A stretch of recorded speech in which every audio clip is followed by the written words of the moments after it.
Sermon on the Mount. Jesus saw the crowds and went up a hill where he sat down.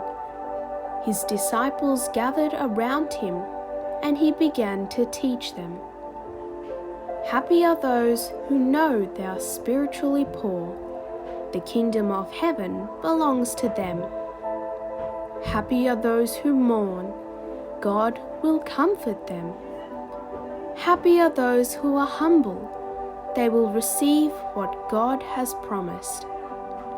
Happy are those whose greatest desire is to do what God requires. God will satisfy them fully. Happy are those who are merciful to others. God will be merciful to them. Happy are the pure in heart. They will see God. Happy are those who work for peace. God will call them his children. Happy are those who are persecuted because they do what God requires. The kingdom of heaven belongs to them. Happy are you when people insult you, persecute you, and tell you all kinds of evil lies because you are my followers. Be happy and glad, for a great reward is kept for you in heaven. This is how the prophets who lived before you were persecuted. Salt and light. You are like salt for all mankind. But if salt loses its saltiness, there is no way to make it salty again. It has to become worthless, so it is thrown out and people trample on it. You are like light for the whole world. A city built on a hill cannot be hid. No one lights a lamp and puts it under a bowl. Instead, he puts it on the lampstand, where it gives light for everyone in the house. In the same way, your light must shine before people, so that they will see the good things you do and praise your Father in heaven. Teaching about the law.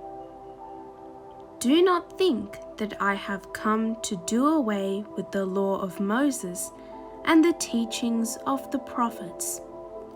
I have come not to do away with them, but to make their teachings come true. Remember that as long as heaven and earth last, not the least point nor the smallest detail of the law will be done away with, not until the end of all things. So then, whoever disobeys even the least important of the commandments and teaches others to do the same will be the least in the kingdom of heaven.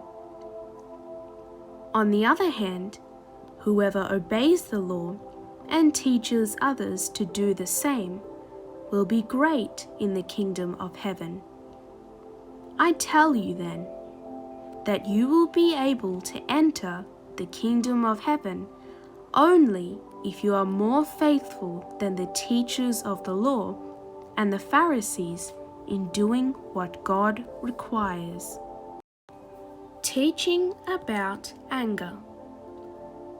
You have heard that people were told in the past, "Do not commit murder. Anyone who does will be brought to trial."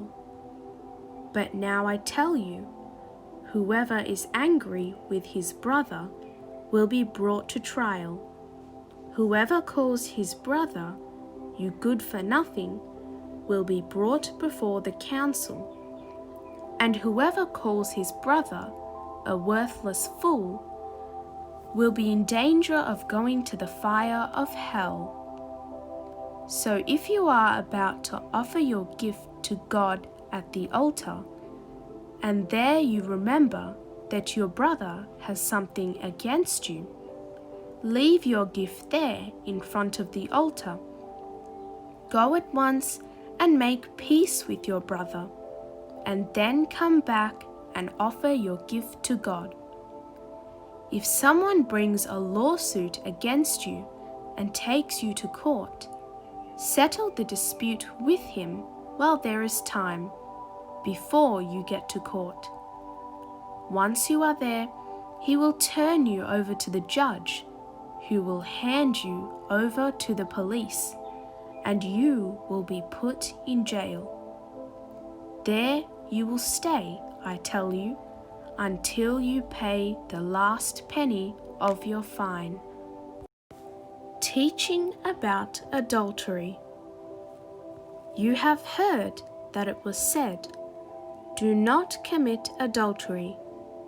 But now I tell you, anyone who looks at a woman and wants to possess her is guilty of committing adultery with her in his heart.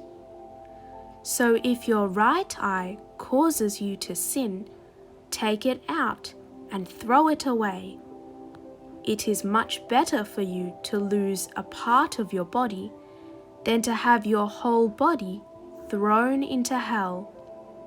If your right hand causes you to sin, cut it off and throw it away. It is much better for you to lose one of your limbs than to have your whole body go off to hell. Teaching about divorce. It was also said, anyone who divorces his wife must give her a written notice of divorce. But now I tell you, if a man divorces his wife for any cause other than her unfaithfulness, then he is guilty of making her commit adultery if she marries again. And the man whom she marries will also commit adultery. Teaching about vows. You have also heard that people were told in the past, "Do not break your promise, but do what you have vowed to the Lord to do." But now I tell you, do not use any vow when you make a promise. Do not swear by heaven, because it is God's throne, nor by earth, because it is the resting place for his feet, nor by Jerusalem, because it is the city of the great King. Do not even swear by your head, because you cannot make a single hair white or black. Just say yes or no. Anything else you say comes from the evil one. Teaching about revenge. You have heard that it was said, "An eye for an eye, and a tooth for a tooth." But now I tell you, do not take revenge on someone who wrongs you. If anyone slaps you on the right cheek, let him slap your left cheek too. And if someone takes you to court to sue you for your shirt, let him have your coat as well.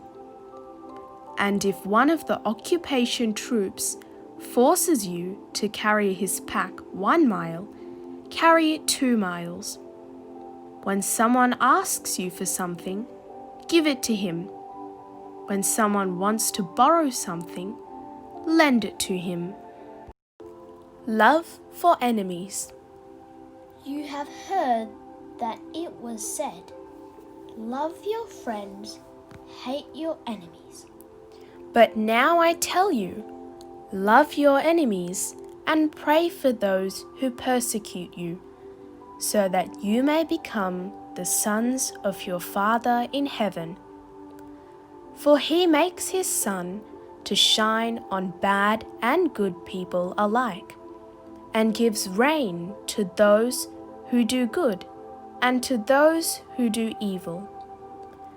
Why should God reward you if you love only the people who love you? Even the tax collectors do that.